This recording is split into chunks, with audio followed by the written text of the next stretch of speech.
اعوذ باللہ من الشیطان الرجیم بسم اللہ الرحمن الرحیم السلام علیکم ورحمۃ اللہ وبرکاتہ۔ بیوی کے پچھلے حصے میں جمع کرنے کے ممانعات۔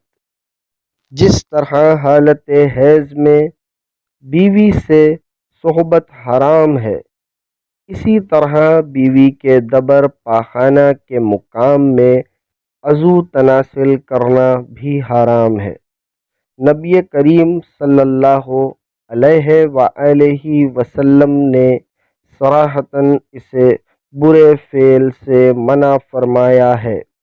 حضرت خزیمہ بن ثابت رضی اللہ تعالی عنہ سے ایک لمبی حدیث مروی ہے جس کے آخر میں حضور اکرم صلی اللہ علیہ وآلہ وسلم نے فرمایا ہے کہ عورتوں کا پچھلا حصہ میں جمع نہ کرو۔ جو شخص اپنی بیویوں کے دبر میں جمع کرتا ہے، اللہ تعالیٰ اس کو نظر کرم سے نہ دیکھیں گے۔